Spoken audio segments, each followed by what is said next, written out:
पाकिस्तान तहरीक इंसाफ का पेशावर में कामयाब कन्वेंशन और दूसरी तरफ पकड़ दकड़ जारी, ये माजरा क्या है?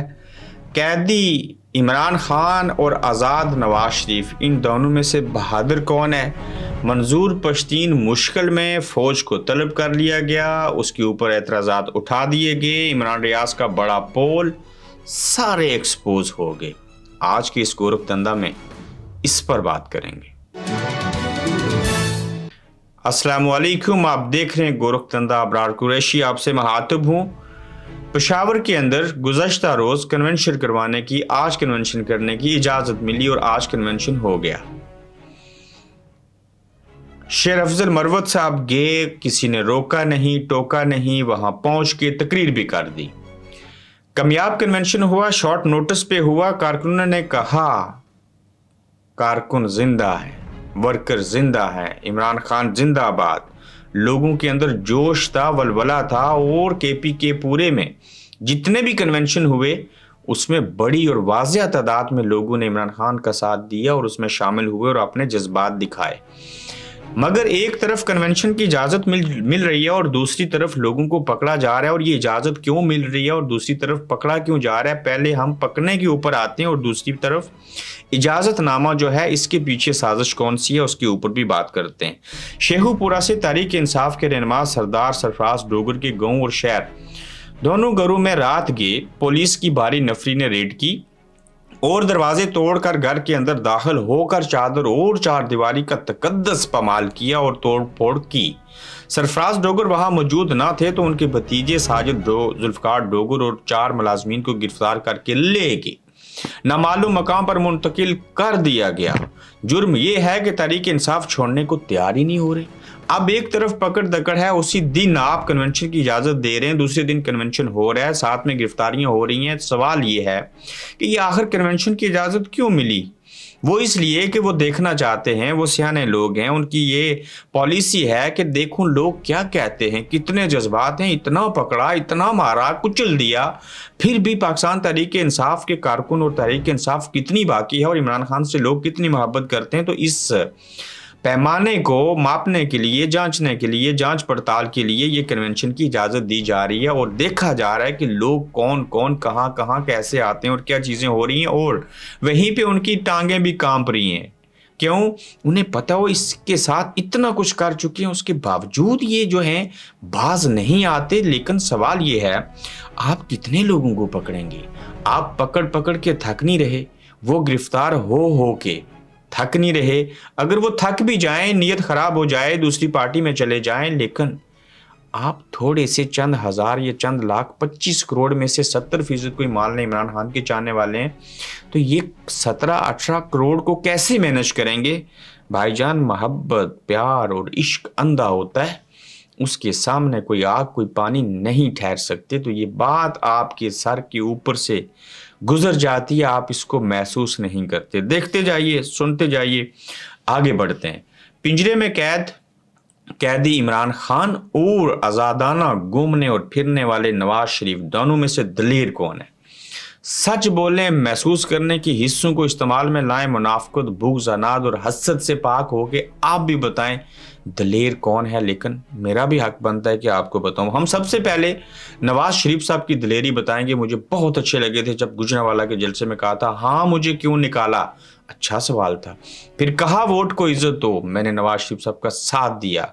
जब उन्होंने वोट को इज्जत देना छोड़ दिया, बैत कर ली, सीधे उल्टे लेट गए, सब चीज़ें कर ली, तो फिर बाजवा साहब का ट्रायल का भी मामला अल्लाह के ऊपर छोड़ दिया। जनरल फैज़ हमीद का नाम लेते नहीं है, कहटेरे में खड़ा करना था, सारी हरकतें करनी थी। तो जब बैत कर ली तो साबित ये हुआ ये बुज़दिल हैं, ये खड़े नहीं हो सके। और इन्हें बुज़दिल कहने के बजाय और इमरान खान को दलेर साबित करने के बजाय बेहतर है कि हम सिर्फ इमरान खान की दलेरी को बयान करें, तो ये खुद ही बुज़दिल साबित हो जाएंगे। क्यों?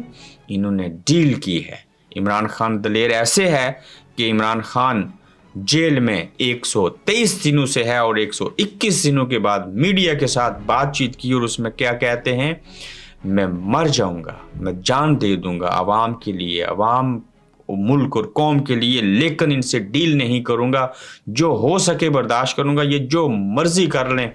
یہ جتنی مرضی کردار کشی کر لیں، میں ڈٹا ہوں، میں ٹھہرا ہوں، میں نے قیام کر لیا، میں نے اس جیل کے ساتھ عوام کی خاطر و حقیقی آزادی لینے کے لیے خود کو قید کروا دیا۔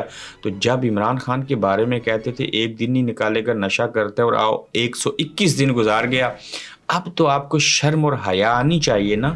پھر اس کی بیوی کے حوالے سے اب تو آپ زنا کرنے کی بھی ایک کتابچہ میں نے پڑھ لی ہے، وہ بھی جلد سامنے آئے گا۔ کس کی طرف سے؟ وہ جو خاور مانکا اور بشرا بی بی کے سابقہ خاوند کا ملازم تھا، اس ملازم سے آپ اسٹیٹمنٹ لے رہے ہیں۔ میں آپ کے سامنے رکھوں گا اس کہانی کو بھی، لیکن ہمیں بھی شرم آتی ہے۔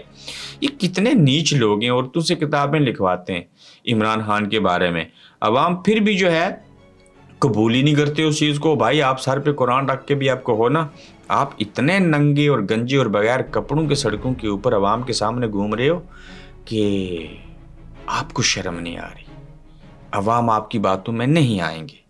پھر دیکھیے جناب عمران ریاض بول پڑے اور انہوں نے بڑا پول کا آغاز کیا۔